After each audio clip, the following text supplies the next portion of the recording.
ஆண்டவராய் இயேசு கிறிஸ்து உயிர் தெழுந்த பின்பு தம்மை நேசித்தவர்களும் தம்மிலே அன்பாயிருந்தவர்களையும் பார்த்து ஒரு வார்த்தை சொன்னார். அது என்னன்னா, உங்களுக்கு சமாதானம். இயேசுவின் நாமத்தினாலே இந்த ஆண்டு எனக்கு ஒரு வெற்றியின் ஆண்டாக இருக்கும். கடந்த கால தோல்விகள் முடிந்து விட்டன. தேவன் எனக்காக ஒரு புதிய வாசல்களை திறக்கிறார். என்னுடைய உடல் ஆரோக்கியமாக இருக்கும், என்னுடைய பொருளாதாரம் செழிப்பாக இருக்கும், என் ஆவிக்குரிய வாழ்க்கை பலப்படும், சாத்தானுடைய எந்த தடையும் என் முன்னாடி நிற்க முடியாது. நான் ஆசீர்வதிக்கப்பட்டவன்.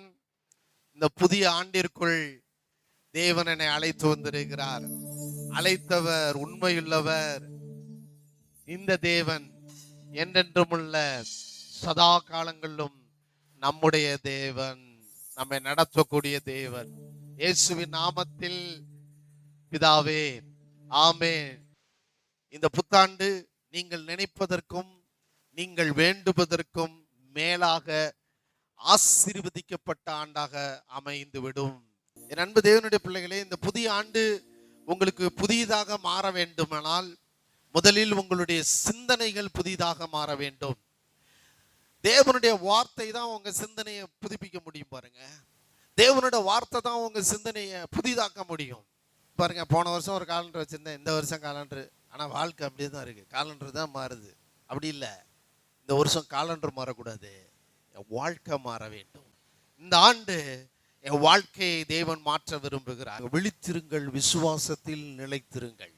கேளுங்க, முதலாவது உங்க வாழ்க்கை இந்த ஆண்டிலே தேவன் மாற்ற விரும்பி உங்களுக்கு தேவன் ஒரு அதிகாரத்தை கொடுத்திருக்கிறார். The believers authority, அதாவது இயேசுவே தேவன் என்று விசுவாசிக்கிறவர்களுக்கு தேவன் ஒரு அதிகாரத்தை கொடுத்திருக்கிறார். அது என்ன அதிகாரம் என்றால், பிசாசுகளை விரட்டுவதற்கும் சூழ்நிலைகளை மாற்றுவதற்கும் தேவன் உங்களுக்கு 2000 ஆண்டுகளுக்கு முன்பே அதிகாரத்தை கொடுத்து விட்டபடியினாலே இந்த ஆண்டு உங்க வாழ்க்கையை நீங்கள் மாற்றி அமைக்க தேவன் அற்புதம் செய்திடுவார். அவர் எனக்கு கொடுத்த அதிகாரத்தை இந்த பூமியிலே நான் எப்படி பயன்படுத்த போகிறேன்? எனக்கு தேவன் இயேசுவை விசுவாசிக்கிறவர்களால் நடக்கும் அடையாளங்கள் அற்புதங்கள்னு சொல்லி அவனுக்கு ஒரு அத்தாரிட்டி கொடுத்துருக்காரு விசுவாசிக்கு. அதை நான் எப்படி பயன்படுத்த போறேன் இந்த வருஷத்தை? அப்படிதான் நீங்க யோசிக்கணும். யாக்கோபு ஏமாத்த போற லாமான பார்க்கல, மாடுகளின் பெருக்கத்தை பார்க்கல, தன்னை தேவன் உயர்த்துவேன்னு சொன்ன அந்த தேவனை பார்த்து கொண்டே இருந்தான். அது நடந்து முடிந்தது. அதே போல தேவனிடத்துல தான் சொன்னதை நிறைவேற்றினான். நண்பு தேவனுடைய பிள்ளைகளே, இந்த ஆண்டு உங்க வாழ்க்கை மாறணும் அப்படின்னா, அவங்க என்ன பேசுறாங்க, இவங்க என்ன பேசுறாங்க, இவன் எங்க போறான், அவன் எங்க போறான், இவன் என்ன சட்டை போட்டிருக்கான், இவன் இந்த சட்டை எங்க வாங்கியிருப்பான், இவன் இந்த பணத்துக்கு என்ன பண்ணியிருப்பான், இப்படி யோசிக்கிறதெல்லாம் விட்டுட்டு தேவன் இந்த ஆண்டின் துவக்கத்திலே எனக்கு என்ன வாக்கு தத்தம் கொடுத்திருக்காரோ அந்த வாக்கு தத்தையே என்னுடைய கண்கள் பார்க்கும் போது, அந்த வார்த்தையே மனசுல யோசிக்கும் போது, அவைகள் எல்லாம் நம்முடைய வாழ்க்கையில வந்து வாழ்க்கையவே மாற்றி விடுகிறதா இருக்கிறது.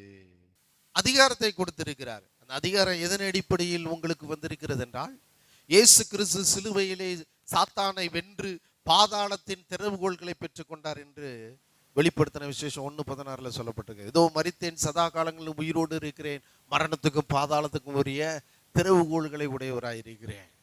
மத்தேயு 16:17 சொல்லுகிறாரு, இதோ பரலோகராட்சியின் திறவுகோள்களை நான் உனக்கு தருகிறேன், நீங்கள் பூமியில் கட்டுவது எதுவோ அது பரலோகத்திலே கட்டப்பட்டிருக்கும், நீங்கள் பூமியில் கட்டவிழ்ப்பது எதுவோ அது பரலோகத்திலே கட்டவிழ்க்கப்பட்டிருக்கும். அதிகாரத்தை கொடுத்திருக்கிறார். இயேசு சிலுவையிலே அதிகாரத்தை உங்களுக்கு பெற்றுக் கொடுத்திருக்கிறார். இந்த ஆண்டு அதை சிந்தியுங்கள். பூமியிலே நான் செய்வதை பரலோகத்திலே அவர் செய்ய காத்திருக்கிறார். நான் கட்டுவதை அவர் கட்டுவார், நான் கட்டவிழ்ப்பதை அவர் கட்டவிழ்ப்பார்.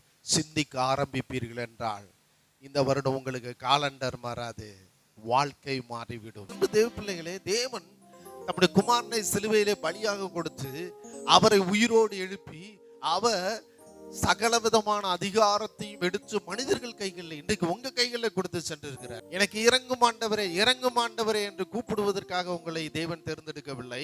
இன்றைக்கு அதிகாரங்களை நீங்கள் செயல்படுத்த வேண்டும் என்று அதிகாரங்களை உங்கள் கைகளில் கொடுத்து நீங்கள் எப்படி அதிகாரத்தை இந்த பூமியிலே செயல்படுத்துகிறீர்கள் என்று பரலோகத்திலிருந்து தேவன் நீதிமான்கள் மேல் தங்களுடைய கண்களை நோக்கமாய் இருக்கிறது.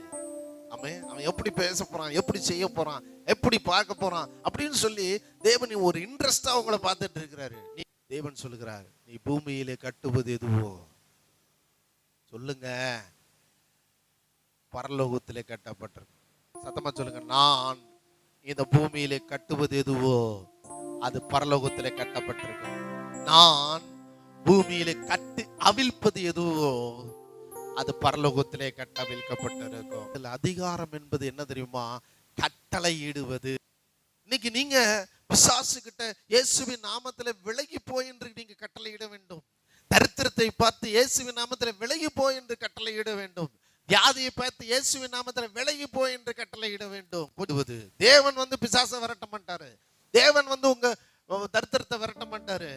இன்னைக்கு அவர் கொடுத்த அதிகாரத்தை நீங்கள் பயன்படுத்தி அதை செய்ய வேண்டும் என்று பரலோகத்தில் இருந்து தேவன், பிதாவாகிய தேவன், குமாரனாகிய இயேசு கிறிஸ்து பரிசுத்த ஆவியை உங்களுக்குள்ளே வைத்து உங்களுக்காக காத்து கொண்டிருக்கிறார் செயல்படுவதற்கு. ஜெபத்திலே இயேசு சொல்றார், என் நாமத்தினாலே நீ எதை கேட்டாலும் அதை நான் செய்வேன்னு சொல்றார். தேவன் என் பேரை சொல்லி எதை வேணாலும் கேளு, அதை பெற்றுக்கொள் என்ற அதிகாரத்தை கொடுத்திருக்கிறார். அந்த அதிகாரத்தை இந்த ஆண்டிலே நீங்கள் பயன்படுத்த வேண்டும் என்று பரலோகம் எதிர்பார்த்து காத்து கொண்டிருக்கிறது.